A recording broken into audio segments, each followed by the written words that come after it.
তো আজকের ভিডিওতে আমি আপনাদের বলবো জিএসটি রিটার্নের ইনপুট আউটপুট থেকে আপনারা কিভাবে কম্পোজিশন স্কিমে যাবেন। তো সবথেকে প্রথমে এখানে করতে হবে কি, জিএসটির পোর্টালটা অন করে এখানে লগ ইন করতে হবে। তো লগ ইনে প্রথমে আছে ইউজার আইডি, তো এখানে আপনারা ইউজার আইডি দেবেন। তারপরে নিচে দেখবেন পাসওয়ার্ড, তো এখানে নিচে দেখতে পাচ্ছেন 2 নম্বরে পাসওয়ার্ড রয়েছে। পাসওয়ার্ড দেওয়ার পর 3 নম্বরে দেখবেন লেখা আছে ক্যাপচার ওয়ার্ড, তো এখানে যে ক্যাপচার ওয়ার্ডটা দেখাচ্ছে সেটা দেখে এখানে কন্টিনিউ বাটনে ক্লিক করবেন।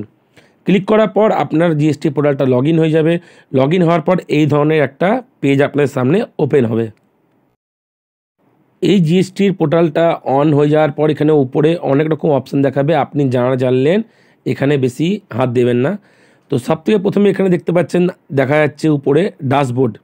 ড্যাশবোর্ডের পাশে কি রয়েছে, সার্ভিসে ক্লিক করলে পরে এখানে অনেকগুলো অপশান আপনাদেরকে দেখাবে, registration, ledger, return, payment, user service, e way bill, track application, অনেক জায়গায়। আপনাকে প্রথমেই যেতে হবে রেজিস্ট্রেশনের নিচে অনেকগুলো অপশান এখানে দেখতে পাচ্ছেন। এই যে এই অপশানে দেখতে পাচ্ছেন এখানে লেখা আছে application for the composition leave.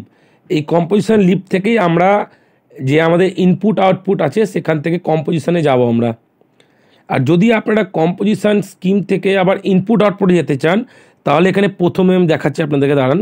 এই যে নিচে লেখা আছে application for withdrawal for composition scheme leave, এখানে ক্লিক করলে পরে কম্পোজিশন থেকে আপনি ইনপুটে যেতে পারবেন, আর এখানে ইনপুট আউটপুট থেকে কম্পোজিশন যেতে পারবেন। এটা ক্লিক করলে পরেই আপনার এটা পোর্টালে চলে যাবে, তারা নিজে এটাকে ট্রান্সফার করে দেবে।